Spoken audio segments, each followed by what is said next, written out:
اللي حصل النهارده ما يتصدقش. الاتنين الصحفيين اللي راحوا يعملوا عن قصة حياة اسماعيل هنية في غزة اتقتلوا. الكيان الصهيوني ضربهم بالطيارات. وليه الكيان الصهيوني لغاية دلوقتي مش راضي يعترف ان هو اللي قتل اسماعيل هنية؟ ايه سبب التكتيم؟ وليه الكيان الصهيوني رافض ان اي اعلامي اسرائيلي يتكلم عن اغتيال اسماعيل هنية؟ ايه السبب؟ علشان كده انا عملت الفيديو دوت عن اسماعيل هنية، الراجل اللي عاش مقاوم ومات شهيد. ايه قصة الراجل دوت؟ وايه قصة التعتيم عن قصة حياته؟ علشان كده انا قررت اعمل الفيديو دوت. وهل اسرائيل كانت منسقة مع ايران عشان يغتالوا اسماعيل هنية؟ بص، انت ما تستبعدش اي حاجة. خلينا بس ننزل بالتتر، وبعد التتر تعالى نتكلم بقى. بصراحة اللي موجود في الفيديو دوت هيفاجئ ناس كتير. بجد انا فخور جدا ان انا بحثت عن حياة اسماعيل هنية، وبصراحة الراجل دوت كان بجد مثال للراجل اللي عاش حياته كلها مقاوم ومات شهيد. وانا فخور ان انا بعمل الفيديو دوت عنه. عشان كده بقول للناس اللي بتتفرج على الفيديو ادعموا الفيديو دوت واشتركوا في القناة ودعمونا بلايك، لان بجد المحتوى الفلسطيني اليوتيوب بيشدد عليه. استنونا بعد الانترو.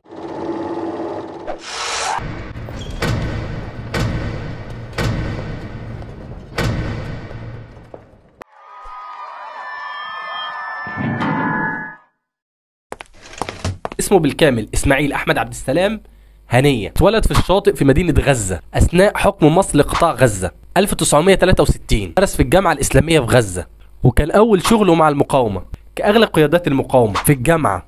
تخرج بدرجة البكالوريوس في الأدب العربي سنة 1887. بعد ما اتخرج نشطت حركته ضد الصهاينة، علشان على طول بعد سنتين يقوم الاحتلال الإسرائيلي باعتقاله لمدة 3 سنين. وبعد ما خلص ال3 سنين بتوعه الاحتلال الإسرائيلي ما اكتفاش عند كده، نفاه بره غزة على الحدود اللبنانية في مكان اسمه مرج الزهور. وهي دي بقى نقطة تحول اسماعيل هنية من شخص عادي في المقاومة إلى قائد في حركة المقاومة. لأن اسماعيل هنية لما اتنفى ما اتنفاش لوحده، ده كان معاه 206 قائد من حركة المقاومة، وأغلبهم معاهم دكتوراه وعلى درجة علمية عالية جدا، لدرجة إن الرنتيسي اتنفى معاه وكان اسمه في القايمة الرابع على حسب ما يظهر لكم دلوقتي. يعني اسماعيل هنية هو والرنتيسي الاتنين اتنفوا مع بعض في مكان واحد، وقعدوا هناك سنة. هناك بقى اتعلم كل حاجة، ليه بنحارب الصهاينة، اتعلم عقيدة، اتعلم ازاي يحارب، ازاي يبقى قائد، ازاي يدير. من هنا بقى اتغيرت حياته من فرد في المقاومة الى قائد في المقاومة. ولما رجع من المنفى رجع على غزة وتعين في الجامعة الإسلامية بغزة اللي كان بيدرس فيها عميد، وقعد في المنصب هناك 5 سنين لغاية ما جت 1997 اتعين كرئيس لمكتب الشيخ أحمد ياسين. النقطة ديت فاصلة في حياته من فرد في المقاومة عادي إلى قائد في المقاومة. ولو أنت ما تعرفش، الشيخ أحمد ياسين ده الزعيم الروحي لحركة المقاومة الإسلامية حماس. أيوة، الراجل القعيد اللي كان بيجمع الأطفال حواليه في الجامع علشان يحيي فيهم المقاومة. الشيخ القعيد اللي كان عنده همم الرجال وعزيمة الملوك، لدرجة إنه أسس أكبر حركة مقاومة في فلسطين وهو قعيد على الكرسي بتاعه، وكان بيحب الحياة. اللي لما اتسأل عن الحياة قال أنا بحب الحياة وبحب اللي بيحب الحياة، اللي الصهاينة ما قدروش عليه بالرغم انه كان قعيد، فضربوه بصاروخ من طيارة وهو خارج يصلي الفجر. وان شاء الله هنتكلم عنه في حلقة تانية، ده لو اليوتيوب ما قفلناش القناة بتاعتنا بسبب الفيديو دوت. علشان كده احنا بنرجوكم ان انتوا تدعموا المحتوى بلايك واشتراك في القناة وتعليق. المهم احنا وصلنا لسنة كام؟ ل 1997 صح؟ لما تعين اسماعيل هنية رئيس لمكتب الشيخ أحمد ياسين لغاية ما جت سنة 2005 وكتر الاغتيالات في قادة المقاومة من الاحتلال الصهيوني.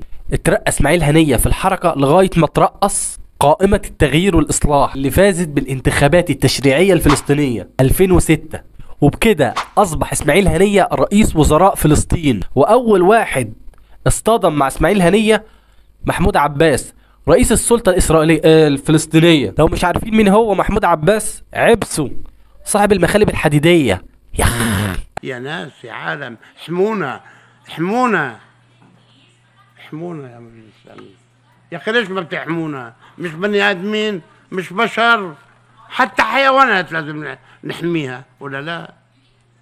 لو كان عندك حيوان ما بتحميه؟ ايوه هو ده بقى اقال اسماعيل هنية من منصب رئيس الوزراء، مع ان اسماعيل هنية مفيش حد عينه ده هو نجح في الانتخابات التشريعية الفلسطينية، يعني الشعب الفلسطيني هو اللي جايبه ومفيش حد يقدر يمشيه. رد عليه اسماعيل هنية وقال له ده غير قانوني، وانا راجل جايب انتخابات ديمقراطية والشعب الفلسطيني هو اللي جايبني وانت مالكش تمشيني. واستمر كرئيس وزراء في غزة، والدليل على انه ما كانش ليه اي اطماع في الحكم على حساب الوحدة الفلسطينية انه نادى بالتصالح مع حركة فتح عشان يلم شمل كل الجبهات والمقاومة الفلسطينية، واعلن انه لو كان ثمن الوحدة هو التنازل عن رئاسة الوزراء هيتنازل عنها مقابل الاتحاد، مقابل لم شمل البيت الفلسطيني. وبالفعل تنازل عن منصبه كرئيس للوزراء في 2014 لرامي حمد الله، وقال كلمته الشهيرة: إنني أسلم اليوم الحكومة طواعية وحرصا على نجاح الوحدة الوطنية والمقاومة بكل أشكالها في المرحلة القادمة. أما بقى صهاينة العرب قالوا عنه واسماعيل هنية باش يقول لك ايه، وندافع عن شعبنا، ولا تدافع فين عن الشعب؟ انت لم تدافع عن شعبك بمثقال حبة من خردل. ماتوا في غزة أطفال، نصهم أطفال. ما هو جزء منهم من عائلة هنية برضه. لا مش صحيح، أولاد هنية في الخارج وبيستثمروا في تركيا. وبعدها بأسبوع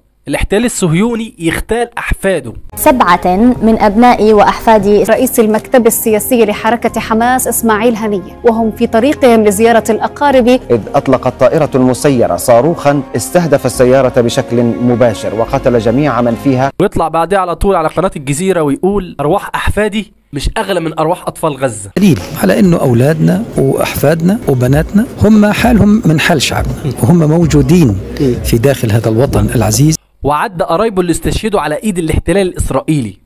الحمد لله انا استشهد عندي كمان حفيدين، وكذلك ابناء اخي وبنات اختي وابناء عمومتي، ولذلك في هناك 60 شهيد. 60 شهيد. نعم بجد كان راجل ونعم الرجال، عاش مقاوم ومات شهيد. بجد انا فخور جدا ان انا عملت الفيديو ده عنه، وسعيد جدا بجد. واسف انا عندي برد بعمل فيديو وانا عيان، فاسف. انا بعتذر جدا، واحب اشكر اخويا وصاحبي اللي ساعدني في ان انا اعد الفيديو، عمار ياسر. وبشكركم انتوا كمان، واحب ان انتوا تدعموا القناه بلايك واشتراك في القناه. بجد المحتوى الفلسطيني بيتضايق عليه، فاحنا محتاجين الدعم منكم انتوا. انا بشكركم جدا.